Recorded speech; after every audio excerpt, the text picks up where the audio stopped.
तमाचे मारे तो गाल पे, मगर तकलीफ दिल में अभी तक है, वो कभी नहीं जाएगी। ABP 24 न्यूज से मैं चेतना मिश्रा। लखनऊ में हुए थप्पड़ कांड यानी एक कैब ड्राइवर को लड़की द्वारा बीच रोड पर मारे जाने का वीडियो वायरल हुआ था, जो कि सोशल मीडिया पर ट्रेंड करने की वजह से काफी उछल गया था। जैसा कि वीडियो में देखा जा सकता है कि प्रियदर्शनी कैब ड्राइवर को लगातार मार रही थी और कैब ड्राइवर कुछ नहीं कर रहा था। वीडियो में साफ जाहिर होने के बावजूद पुलिस प्रशासन ने बिना कैब ड्राइवर की सुने प्रियदर्शनी के बयान पर ड्राइवर पर केस दर्ज कर जेल में बंद कर दिया था। इसके बाद सोशल मीडिया पर #अरेस्ट प्रियदर्शनी का ट्रेंड चला, जिससे पुलिस ने लोगों के दबाव में प्रियदर्शनी के खिलाफ एक्शन लिया। वहीं आज भी इस मामले की चर्चा बंद होने का नाम नहीं ले रही है। दरअसल अभी रक्षाबंधन के मौके पर प्रियदर्शनी ने कैब ड्राइवर को राखी बांधने की इच्छा जाहिर की थी और कहा कि राखी बांधकर मैं इस मामले को यहीं खत्म करना चाहती हूं। इस मामले की सच्चाई और उसमें चल रही कार्रवाई को जानने के लिए ABP 24 न्यूज ने कैब ड्राइवर सादत अली से मुलाकात की और उनके साथ हुई इस घटना में उनका पक्ष सुना, जिसमें उन्होंने बताया कि मौके पर तैनात ट्रैफिक पुलिस ने उनके मदद मांगने पर भी कोई एक्शन नहीं लिया। साथ ही उन्होंने बताया कि घटना के मौके पर एक डिफेंस कर्मी ने उनकी मदद करने की कोशिश की, लेकिन प्रियदर्शनी ने उन पर भी हाथ उठाया। वहीं बातचीत के दौरान कैब ड्राइवर ने बताया कि उनको अभी तक न्याय नहीं मिला है, लेकिन न्याय के लिए वो लड़ते रहेंगे। कैमरामैन नबी अहमद के साथ हमारे सहयोगी सैयद शादाब की रिपोर्ट।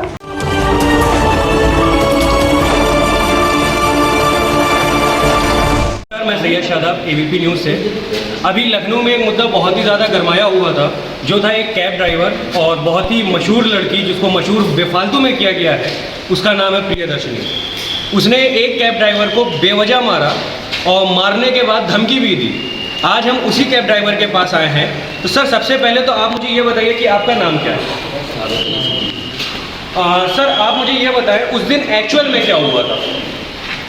उस दिन मैं अपने घर के लिए जा रहा था कृष्णा नगर से अपने सिटी आने के लिए, तो आलमबाग नहरिया पर सिग्नल ग्रीन होता है, महिला जो है ये क्रॉस कर रही होती है ट्रैफिक पालन करते हुए। मतलब आपका कहना ये है कि सिग्नल ग्रीन था और आप ग्रीन सिग्नल पे ही चल रहे थे, आपका कोई रॉन्ग वे नहीं था? नहीं, कोई रॉन्ग नहीं। तो ये वहाँ से क्रॉस कर रही थी और उसके बावजूद इन्होंने आपके साथ ये सारी चीज़ें की? हाँ, जब तक ये रोड क्रॉस करके आई तो देख लिया मेरे से सब लोगों ने, तो ये मेरी गाड़ी के आग के पास रुक जाती है और मुझसे कहती है कि मुझे मारने आया है। तो उसके बाद वापस मतलब क्रॉस करने के बाद इनको क्रॉस कर लेना चाहिए, नहीं क्रॉस नहीं करा। ये वापस आके मेरा मोबाइल तोड़ती हैं और मेरे पैसे निकालती हैं, दोनों चीज़ें। फिर बाद में मैं कोर्ट से ये बोलता मैडम मेरी क्या गलती है, क्या गलती है, मगर ये कुछ रुकती नहीं, सिर्फ मारते ही रहती हैं। और वहाँ पे जो ट्रैफिक पुलिस वाला था, जैसे कि वीडियो में कई देखा है कि वहाँ पे एक ट्रैफिक पुलिस वाला था, उसका क्या रवैया रहा वहाँ पे?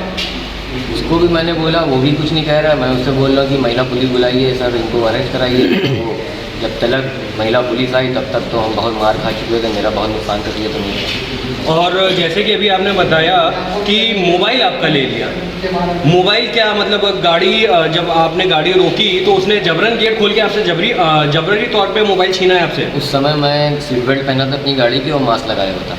तो इन्हीं ने जब शीशा खुला था गाड़ी का, तो इन्हीं ने सबसे पहले मेरे पैसे निकाले थे 600 रुपये, जो डैशबोर्ड के पार रखे थे मेरे।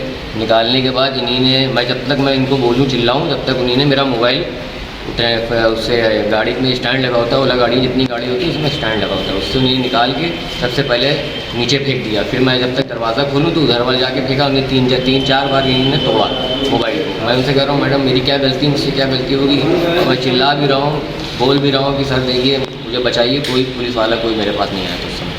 मतलब अगर मैं एक तरीके से ये कहूँ कि प्रियदर्शनी ने अपने बचाव में मोबाइल तोड़ा था, कि ये किसी को कॉल करके ना बुला ले, तो एक तरीके से ये कहना गलत नहीं होगा कि वो अपने बचाव के लिए मोबाइल तोड़ रही थी। गलती उसकी थी, पुलिस वाले वहाँ पे थे, उसने सिर्फ ये चाहा कि इनको किसी तरीके से दबा लिया जाए।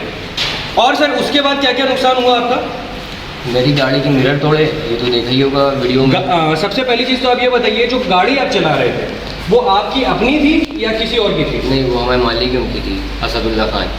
तो अभी आप प्रेजेंट टाइम में गाड़ी चला रहे हैं या नहीं चला रहे? अभी नहीं चला रहे क्योंकि उनकी गाड़ी का नुकसान भी हो रहा है। वो हमसे बोल भी रहे थे कि भैया गाड़ी मुझे वापस दे दो, भैया उनकी गाड़ी है मालिक की, तो उनका भी तो नुकसान हो रहा है ना, हो सकता हूँ मुझसे वो गाड़ी ले लें। अच्छा, इसमें पुलिस वालों ने क्या आपके साथ रवैया रखा? पुलिस वालों ने ये रवैया रखा, उन्हीं ने 100 नंबर बाइक आई, 100 नंबर पर जो बाइक से पुलिस जो चलती है वो लेके गए, मुझे थाने ले गए। थाने पे 151 की मेरी धारा लगा दी, मेरा कोई पक्ष रखा नहीं और महिला की सुनवाई हुई और मेरे भाइयों को मुझे बंद कर दिया। 151 धारा लगी। 1 बजे तक मैं वहीं रहा था। तो फिर मैं बोलने लगा मेरा मोबाइल टूट गया। साहब मुझे माता जी से मेरी बात करा दी। मेरी माँ जो है शुगर पेशेंट है, परेशान है, तबीयत उसकी ख़राब है, बात करा दी, मगर किसी ने, कोई अधिकारी ने मेरी बात नहीं कराई माँ से।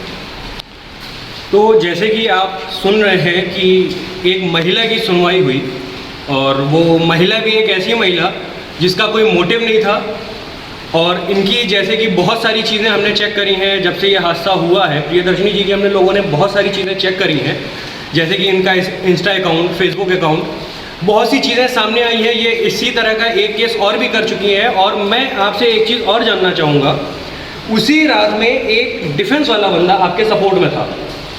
जी, वो सपोर्ट में था, वो सिर्फ जनता थी, तो उसको बर्दाश्त नहीं हुआ देखते हुए मेरे साथ जुल्म हो रहा है, तो वो आवाज़ उठाई उसने, तो उसकी भी मैडम ने आवाज़ दबा दी, उसको भी मारने लगी, गिरबान पकड़ लिया उसका। मतलब आपका कहने का ये है कि उस डिफेंस वाले बंदे को भी उसने मारा? जी मारा उसको, वो वीडियो में है वो चीज़। और एक चीज़ मैं आपको यहाँ क्लियर कर दूँ, मैं ये चीज़ इनसे नहीं कहलवाना चाहता हूँ, ये मैं अपनी तरफ से कह रहा हूँ, क्योंकि वो वीडियो गिनी चुनी जगहों पे चली है, ज़्यादा जगह नहीं चली है। मैं आपको वो वीडियो दिखाऊंगा। उस वीडियो में प्रियदर्शनी जी ने उसको डिफेंस वाले को मारा है, और ख़ुद वो ये चीज़ कह रही हैं कि तू डिफेंस का है, तू डिफेंस का है। मतलब इनकी नज़र में आर्मी की भी कोई इज्जत नहीं है, ये खुलेआम किसी भी आर्मी वाले को मार सकती हैं। सेकंड पॉइंट मैं इसमें आपसे ये रखना चाहता हूँ कि चलिए ठीक है, आपने आर्मी वाले को मारा, आर्मी वाले ने भी इनको 2 झापड़ मारे या 3 झापड़ मारे। प्रियदर्शनी जी, आप मुझे सिर्फ इतना बताएं कि उसके खिलाफ आपने कोई FIR क्यों नहीं करी? सबसे पहला मोटिव तो मेरा, आपने कहा कि कैब ड्राइवर का पूरा खानदान वहाँ पे इकट्ठा था, 100 लोगों ने मुझे घसीट के मारा। मुझे आप सिर्फ ये चीज़ बताएं कि वहाँ पे 100 लोग कहाँ थे? मैं 1.5 घंटे की पूरी फुटेज मैंने देखी है, पूरी फुटेज मैं दिखा भी सकता हूँ। वहाँ पे कोई पुलिस वाला और आम आदमी, मतलब आम नागरिक के अलावा वहाँ पे इनके सपोर्ट में खड़े होने वाला कोई भी नहीं था, इनका कोई भी फैमिली मेम्बर नहीं था। सर, आप मुझे ये बताइए कि अभी आप कितने दिनों से घर पे बैठे हुए हैं? आज 25 दिन पूरे हो गए। 25 दिनों से आपका नुकसान हो रहा है।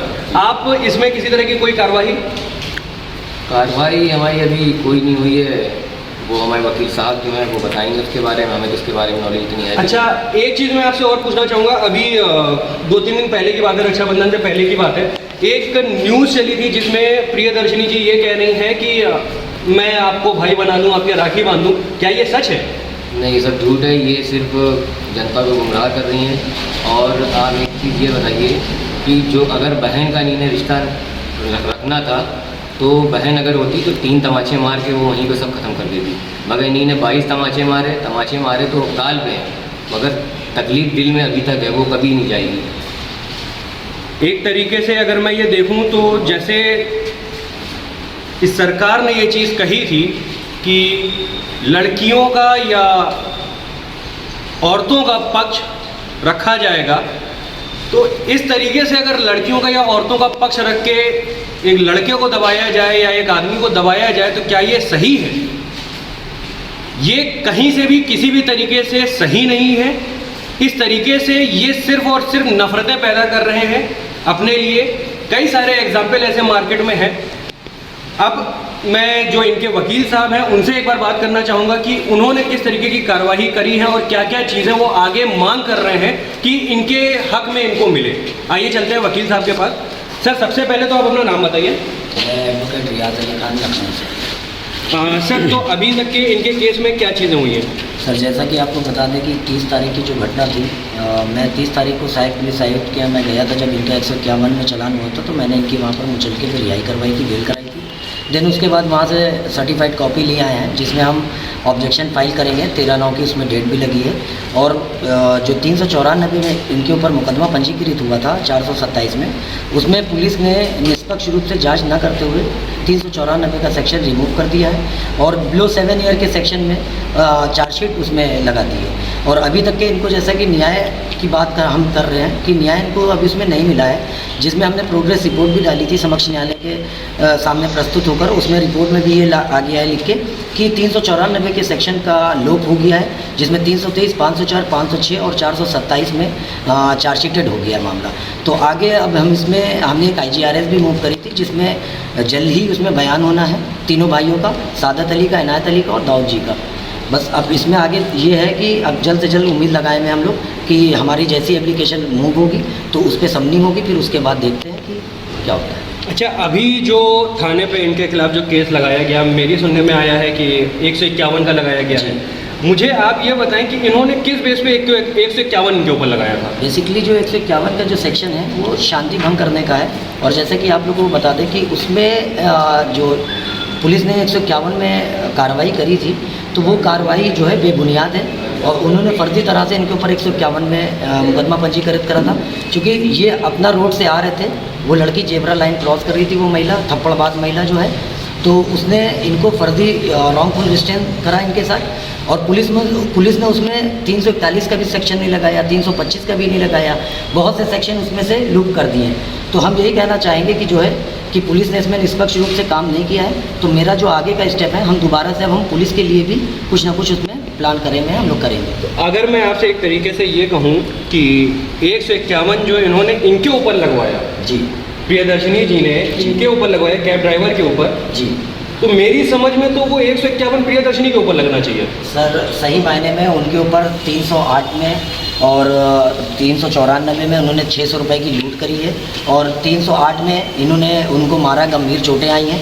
इनका जो मेडिकल कराया पुलिस द्वारा, पुलिस ने मेडिकल भी सही तरह से नहीं कराया, सही ढंग से नहीं कराया, क्योंकि अब इनके दर्द उठ रहा है। वो भी हम कोर्ट में अपनी बात रखेंगे, हम 156(3) में भी उम्मीद है कि जाएंगे, और जब चार्जशीट कोर्ट में प्रस्तुत होगी तो उसमें हम प्रोटेस्ट दाखिल करेंगे, और आगे की बहुत सी कार्रवाइयाँ जो हम करेंगे, और इनको न्याय दिलाने में हम कोई भी गुंजाइश नहीं छोड़ेंगे। और जो 151 की रही बात, 151 की तो पुलिस ने महिला को प्रथम मानते हुए उसकी तरफ से इनके ऊपर 151 की धारा में मुकदमा पंजीकृत कर दिया, और बाद में जब पुलिस को ये बात पता चली कि हमने गलती करी है कहीं ना कहीं, और 151 जब इन्होंने रिमांड सहायक पुलिस आयुक्त क्या प्रस्तुत करी थी, तो उसमें इन्होंने सबसे अहम चीज़ है कि मेडिकल छोड़ दिया। इनको गंभीर चोटें आई हैं, आप अगर यदि मेडिकल देखेंगे तो उसमें मेडिकल कहीं से भी ये नहीं लिखा है कि ये चोटिल है, उसमें इनको कहीं चोटें इनकी नहीं दर्शाई हैं, उसमें ये लिख दिया कि दोहरे बदन के ये स्वस्थ हैं। तीनों भाइयों का मेडिकल जो है गलत तरह से उन्होंने उसमें लगा दिया। अच्छा, मेरी समझ में एक चीज़ और भी है कि मुझे पता चला था सूत्रों से कि जो पुलिस ने तहरीर लिखी या जो इनका चालान लिखा वो खुद से लिखा है, इनसे नहीं लिखवाया है, इनके ज़रिए से नहीं लिखवाया है, इनको नहीं पता था कि क्या लिखा जा रहा है क्या नहीं लिखा जा रहा है, वो उन्होंने खुद से लिखा है। जी बिल्कुल, वो उन्होंने निष्पक्ष कार्रवाई ना करते हुए उन्होंने खुद एक पक्षी कार्रवाई करते हुए, ये तो वहाँ पर भुक्तभोगी थे, इनको अभियुक्त बनाया गया। चूँकि आप लोग जैसा कि देख रहे हैं कि वीडियो में खुद ये मार खा रहे हैं, और इन्होंने किसी भी तरह का रिटेलिएट नहीं करा उस महिला के ऊपर, और वो कॉन्टीन्यूसली मारती रही। और जैसा कि आप जैसे यूट्यूबर्स के माध्यम से, मैंने चैनल्स के माध्यम से ये जानकारी मुझे कल प्राप्त हुई थी कि वो महिला ये कह रही है कि मुझे सादत अली राखी बांधने आ रहे हैं। मैं स्पष्ट रूप से आप लोगों को ये बताना चाहूँगा कि इस तरह का कोई भी मामला नहीं है। जो व्यक्ति इस देश में भारत के संविधान को ना मानते हुए और लूट जैसा कृत्य करे, और लूटोरों के साथ हम लोग कोई भी किसी तरह का जो है हम कंप्रोमाइज़ नहीं करना चाहते और ना करेंगे। तो जैसे कि आप लोग देख रहे हैं कि काफ़ी सारी चीज़ें हैं जिसकी वजह से काफ़ी ज़्यादा नुकसान हुआ है, और वकील साहब भी हर तरीके से सपोर्ट में खड़े हुए हैं। मैं आप लोगों से भी यही रिक्वेस्ट कर रहा हूं कि शहादत अली के सपोर्ट में खड़े हों, क्योंकि शहादत अली कहीं से भी गलत नहीं है, और मैं आपको प्रॉपर वे में इसका क्लियर सारी चीज़ें दिखाऊंगा। जैसे कि मैंने एक पहले पॉइंट रखा था कि वहाँ पे एक डिफेंस वाला बंदा भी था। मुझे ये बता दें आप कि क्या डिफेंस वाला बंदा अगर सिविल ड्रेस में है तो आप क्या उसको मार सकते हैं? क्या कोई भी नॉर्मल आदमी उसको मार सकता है? कभी भी कोई भी एक भारतीय अपनी सेना के ऊपर हाथ उठा सकता है, अपने सेना वालों के ऊपर हाथ उठा सकता है? कभी भी ऐसा नहीं हो सकता। वो तो सिर्फ और सिर्फ अपने आप को हाईलाइट करने के लिए ये सब कर रही थी, और करने के बाद उन्होंने अपने आप को, अब ये राखी वाला जो भी है, क्या सच्चाई है ये क्लियर बाद में खुल के सामने आएगी कि राखी बांधना चाह रही है, क्या करना चाह रही हैं। फिलहाल इसको हम देखेंगे आगे, और भी सारी चीज़ें हैं जो वकील साहब से पता चली हैं। आगे इसकी जानकारी हम और भी देते रहेंगे, बने रहिए हमारे साथ। मैं सैयद शादाब, ABP न्यूज़ से कैमरामैन नबी अहमद के साथ।